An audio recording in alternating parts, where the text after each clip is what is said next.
So I'm doing today's episode with my able Brela guy, who happens to be a TA in the Department of Meteorology and Climate Science in the year 2024-2025.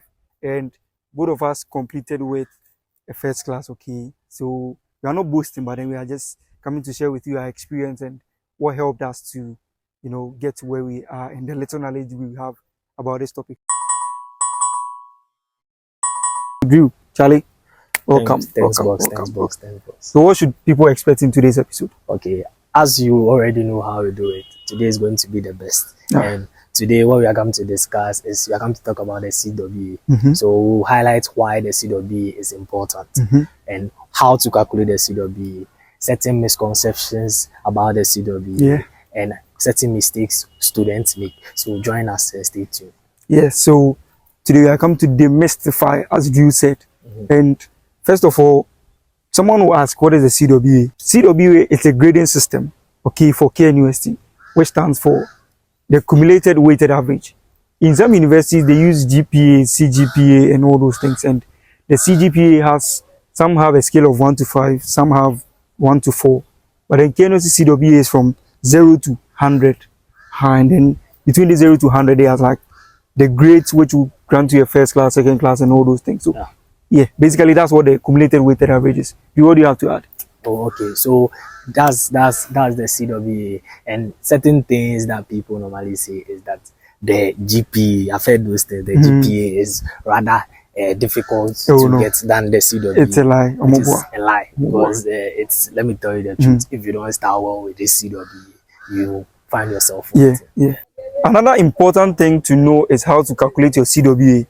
Most of the times, when the grade comes or when your result comes, you'll be like, how did I get this grade? Like, what is the whole process in calculating the CWA?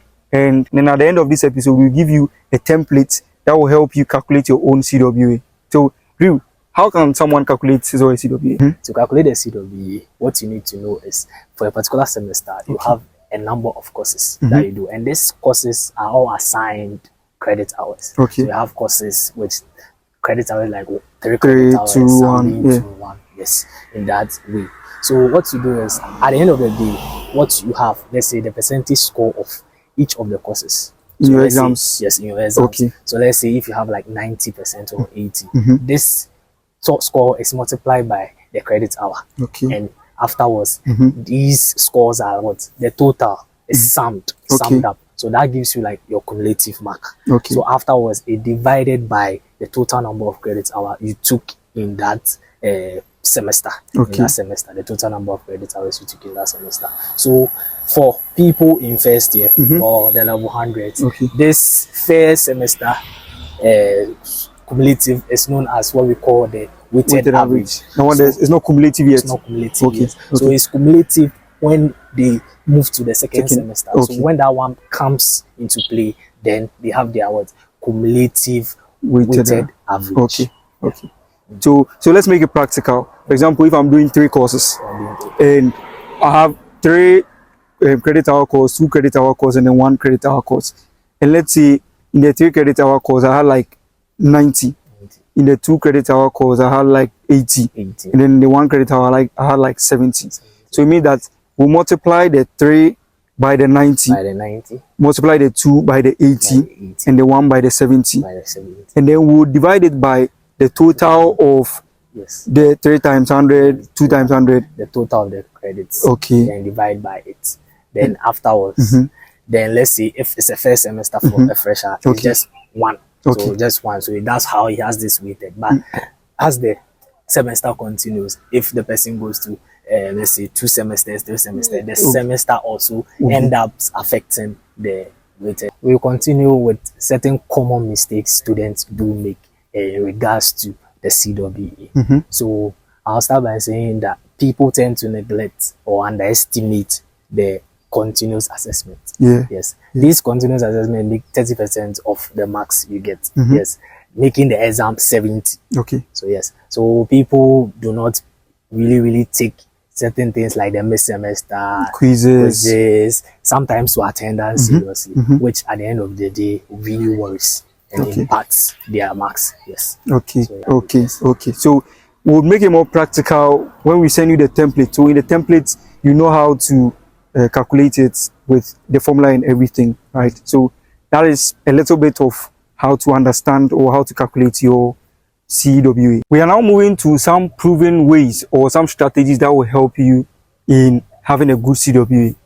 And the first one that I'll talk about is don't wait till it's exam time before you start learning.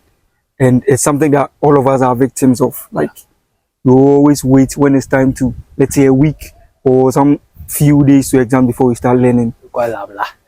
Yeah, the last minute learners association, please don't be part of them. All right, it is easy to fall into that tangent, but then try as much as possible to learn before exams.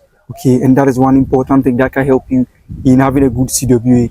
And the second one is, if your course is proving very difficult, we are having challenges, speak to your colleague, someone in your class who you think can help you, or your lecturer to further explain things to you, or most importantly, your TAs. Or get one TA in that course, or your TA who is helping you or who is teaching you that course, and then tell him like, okay, TA, I don't understand this thing. Get close to him or her for that person to help you. And there's one aspect or one strategy that will help you in having a good CWA. What do you have to add? Okay. Also, what I would say is also prioritize courses with higher credit scores. Let's say, why would I say that? Prioritize a 6 credit hour course than a 3 credit hour course. Because if you give that one more attention, you tend to perform well in your CWA as compared to giving more time to that of the 3-hour course than that of the 6-hour course. Also, one thing I would say is also forming of study groups. That also helps. It is proven by science that people who tend to study in a group maximize their chances of success. And also, it's better to study in a group because you're able to express yourself. And also, people tend to also explain things better in study groups as compared to learning in isolation or something like that. Let me just top up with what you said, both of them. The fact that we are saying prioritize doesn't mean ignore the other ones. Okay, you giving priority to something doesn't mean that you are fully focusing on it, but then you are just giving a little attention. In as much as you are prioritizing on the 6 credit hour course, you're also putting in like or giving time for the 3-hour one, not that you are ignoring it. And then the second one you even said was about study groups. Yes, study groups. Another important thing you should know is that the university is not in isolation. Okay, so if I don't understand something, I need to come to Drew, like, yo, Drew, please explain to me. Don't think you can do everything on your own. In the university, we don't have like first position, second position, be the first. No, it doesn't work. You understand? So it's kind of a teamwork. Okay, if you don't understand something, go to your friend, and they will help you. Me, I used to have colleagues, or I still have colleagues who are helping me in courses I don't understand. Do hard, all right? So this is one thing that will help you in getting a good CWA. All right, so we'll move on to certain myths and misconceptions people have towards the CWA. So Bill, what do you have for us? So first of all, and this is one very, very crucial thing, some people don't give relevance to the CWA or their grade when they are in level 100. They'll be like, oh, when I get to level 300, I'll be serious and I will still graduate with the first class. But that is a myth. Your level 100 is the best opportunity to increase your chances of completing with a first class or a good grade if you are in the university. And your chances tend to reduce the more you go up. So if you think in level 400 before you add, let's say, you boost your CWA by 20, Charlie Emfa. So the fact that you are in level 100, okay, gives you the biggest and the greatest opportunity to have a good grade. All right, and it reduces as you go up. Do what do you have to add? So what I will also say is that people say that failing a 1 credit hour course won't affect their CWA. This is the university. Every credit hour matters. You get it? They all add up to give you that holistic marks that you want. That's true. So yes, so do not neglect courses because you think that's they are just 1 hour, 1 credit hour course. Nah, we don't do that. So yes, so that's what I would like to add. And then also in addition, people tend to think if you trail a paper, okay, it affects you. Yes, though it affects you, when you rewrite and then you do well, it kind of like gives you a better grade. Okay, though you be an extra credit will be added to your grade, then it would reduce the chances of your grade as well. But then if you rewrite it, okay, you have a good opportunity to get somehow a good grade. Right, so that's one thing. If you trail a paper, that is not the end. Okay, you can be in first class and you trail, right? But then if you trail, that's not the end. Rewrite, and who knows, you might even get a better grade than the first one. So there are a lot of myths and misconceptions. If you have any, you can add it in the comment section. But then this is just a few that we came up with. The cumulative weighted average is one crucial, important, and imperative thing you should know as a student. And in today's episode, we came up with some things you should know about the CWA, and I hope that you've learned something new in this episode.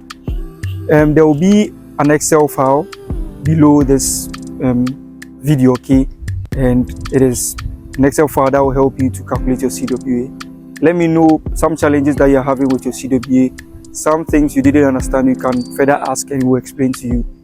Make sure that your life in the university, though you would have fun, you would enjoy, but then the main thing or the main reason why you're here is to learn. So prioritize your studies, prioritize your learning, and make the best out of it. I wish you the best. If you enjoy this content, like, subscribe, share with anyone that you think or you believe this episode will help. My name is Billchris, and today I did it with Drew, and we are out.